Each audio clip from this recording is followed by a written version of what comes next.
ਤੁਸੀਂ ਇਸ ਕਿਤਾਬ ਨੂੰ ਗੁਰਮੁਖੀ ਦੇ ਨਾਲ ਸ਼ਾਹਮੁਖੀ 'ਚ ਛਾਪਿਆ। ਅਸੀਂ ਸ਼ਾਹਮੁਖੀ ਸੌਖਾ ਜਿਹਾ ਨਾਂ ਲੱਭ ਲਿਆ ਕਿ ਸ਼ਾਹਾਂ ਦੇ ਮੁਖ ਤੋਂ ਨਿਕਲੀ। ਦੂਜਾ ਲਫ਼ਜ਼ ਬੜਾ ਔਖਾ ਸੀ, ਫਾਰਸੀ ਰਸਮੁਲ ਖਤ। ਔਰ ਤੁਸੀਂ ਇੱਕ ਲਿਬਾਸ ਉਤਾਰ ਕੇ ਦੂਜੇ ਲਿਬਾਸ ਦੇ ਵਿੱਚ ਇਹਨੂੰ ਲਿਆਂਦਾ ਤੇ ਮੈਨੂੰ ਲੱਗਦਾ ਕਿ ਗੱਲਾਂ ਤਾਂ ਉਹੀ ਨੇ ਸਾਰੀਆਂ।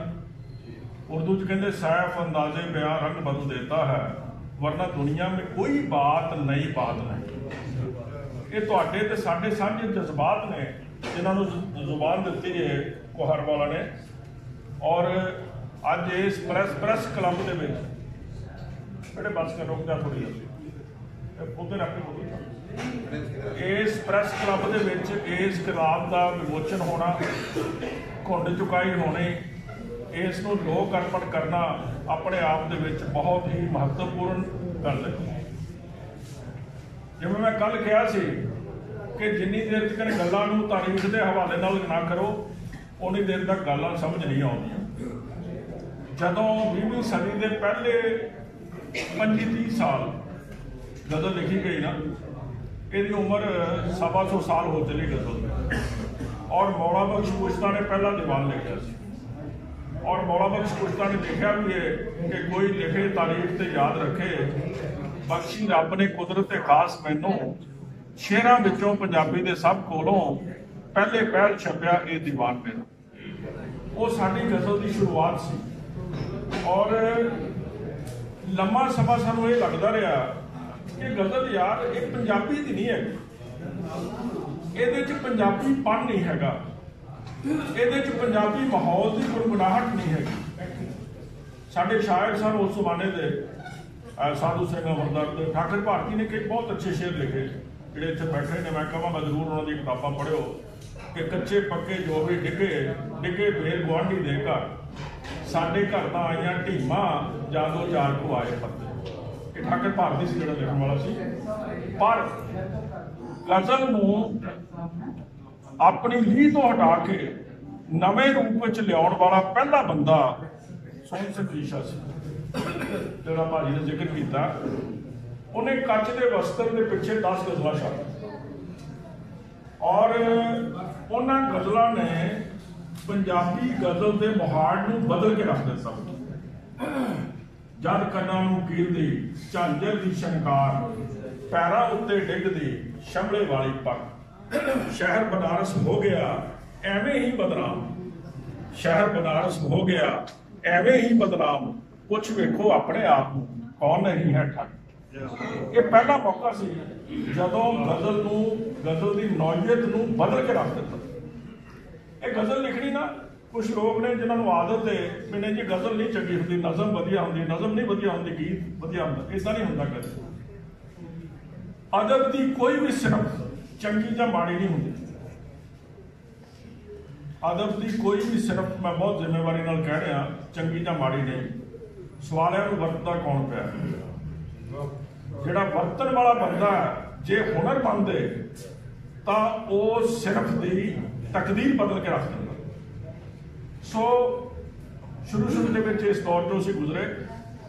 मुड़ के गज़ल ने जिहड़ी ओपरी लगदी सी, पराई लगदी सी, इन्हें तरक्की पसंद नज़रिए नूं अपने विच लियाउणा शुरू किया। और पंजाबी गज़ल जदों जगतार के हत्थ दे विच आई, जदों सुरजीत पात्र के हत्थ विच आई, जदों गुरभजन गिल के हत्थ विच आई, जदों साडे कोल गुलाटी साहब के हत्थ विच आई, अपनी बीपा के हत्थ विच आई, जां इधरले शायरां दा मैं जिक्र करदा बाद, उदों गज़ल की सारी नौयत बदल गई। इन्हें ज़ात तो लैके कायनात तक नूं अपने घेरे च लियाउणा शुरू कर दित्ता। किसी बंदे नूं किसी ने कहा सी कि तुसीं ना 2 घंटे बोलना है तो तुसीं कितना वक्त लाओगे? वो कहता मेरे को भावें हुणे बुलाओ। उन्होंने कहते तुसीं अद्धा घंटा बोलना, कितनी देर लाओगे? कहता यार 1 दिन तो दिओ ना। उन्होंने किसी ने कहा 10 मिनट बोलना है, कितना वक्त लैगा? कहता घट्टो घट्ट 10 दिन लवांगा। जदों तुसीं कोई पायेदार गल करनी है, जदों तुसीं अपने जज्बात नूं ढालना है, बहुत औखा होना पैना। और कहते सी साहिब कहता सी दुनिया ने तजर्बातो हवादिस की शक्ल में जो कुछ मुझे दिया लुटा रहा हूँ।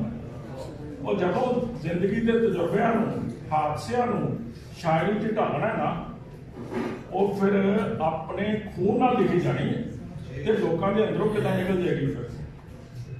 और ये एक इहो जिहा हुनर है जिवें तुसीं बंदे दीयां लत्तां बन्नदे हो ना, बाहां बन्नदे हो तो उनको उड, एक गजल को लत्तां ते बाहां बन के उड्डण दा हुनर जानते हैं।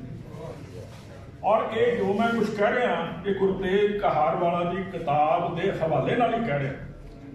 और कहते सी ना, परां नूं बन के पर्वत बेबसी दा हवावां ने कहा पंछी उड़ी जा। ये बेबसी के पर्वत इन्हां दी लत्तां ना बन्ने ने, बाहां ना बन्ने ने। बंदिश दे विच उड़ान भरन वाले शायर जिहड़े ने वो बहुत घट ने। बाकी बहुते जिहड़े ने ना वो तो जिवें पहलां कह रहे सी भी काफिया रदीफ के आले दुआले रहिंदे ने। खड़क सिंह के खड़कने से खड़कती हैं खिड़कियां, खिड़कियों के खड़कने से खड़कता है खड़क सिंह। सो इस खूबसूरत मौके ते जे तू अकल लतीफ है, लतीफ जरा बहुत लताफत भरियां गल्लां करदा पिया, बारीक गल्लां करदा पिया। और इस बंदे ने जज्बियां नूं, बंदे दे जज्बात नूं बहुत हुनरमंद तरीके दे नाल पेश किया। और इसका जो सब तो खूबसूरत पक्ष है ना, मैं गालिब बहुत चंगा लगता है। मैं बहुत पढ़िया गालिब नूं, दाग नूं, मीर नूं, जोज नूं, उर्दू शायरी नूं मैं बहुत दिल ना पढ़िया। और एक गालिब सी जिन्हें एक ट्रेडिशन पैदा की कि वो बंदा अपने भी खिलाफ लिख सकता। गालिब वजीफा ख्वार हो, दो शाख को दुआ, वो दिन गए जो कहते थे नौकर नहीं। गालिब वजीफा ख्वार हो, दो शाख को दुआ, वो दिन गए जो कहते थे नौकर नहीं हूं।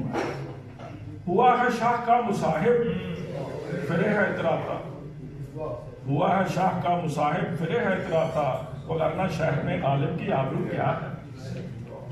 ये अंदाज है तो मैं जिवें दस्सिया कि गल्लां तो उही हुंदियां पर जिहड़ा अंदाजे बयां वो सारे कुछ नूं बदल दिंदा। और ये मैनूं कहारवाला की किताब दे विच जिहड़ा सब तो खूबसूरत पक्ष लगता है वो यही लगता कि जिहड़ी जगतार तो पात्र तो गुरभजन गिल तो बाद शायरी जी रची जा रही है इस वेले, और बहुत उमदा शायरी रची जा रही है कि कीता सी असमान हवाले हंसा दे, भर गया अंबर सारा काले कावां नाल। युग परिवर्तन विच बस महता, युग परिवर्तन विच बस महता, ये तब्दीली वेखी है मिर्जा जी। युग परिवर्तन विच बस महता, ये तब्दीली वेखी है। प्यो की थां पुत आण खलोता है राशन दियां किताबां। ये जिहड़ी हुण शायरी लिखी जा रही है ये इस खिते विच वसदे बंदे दी पीड़ा दे इर्द गिर्द घूमदी। पर शायरी ने उत्थों ही तो पैदा होना, शायरी ने कित्थों पैदा होना, साडे आले दुआले चों पैदा होना। असीं शायरी दे कोलों एक तवक्को जरूर करते हैं। गुरतेज मेरी गल थोड़ी ध्यान नाल सुनी। वीर ने एक शेर बोलिया सी गुरभजन ने बहुत प्यारा कि मर गया तनवीर होई ना किसी नूं भी खबर, नाल दे कमरे च उवें रेडियो वजदा रहा। असीं इधरले पंजाब की शायरी नूं बहुत मुहब्बत नाल पढ़िया और एक फारसी इस नाफे दे विच अदब दे विच कॉन्सैप्ट चस्पा, मेरा भी जानते होगे जरूर तुसीं। चस्पा का मतलब यह हुंदा है कि शायरी दे विच उहदा कॉन्टैक्सट नहीं हुंदा, कॉन्टैक्सट बाहर पिया हुंदा। जदों हालात वक्रे वक्रे पैदा हुंदे ने तां ओहदे उत्ते ऐन पूरा उतरदा।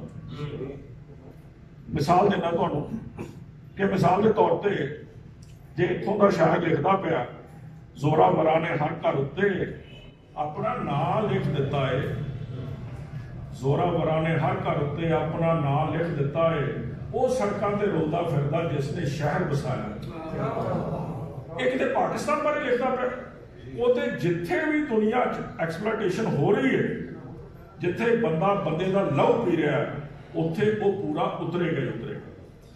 दूसरी गल इत्थे हुण लिखिया किसी जमाने च न्याजी साहब ने, दरीचा बेसदा कोई नहीं है, तुसीं सारे जानदे, जियाउल हक के जमाने च लिखिया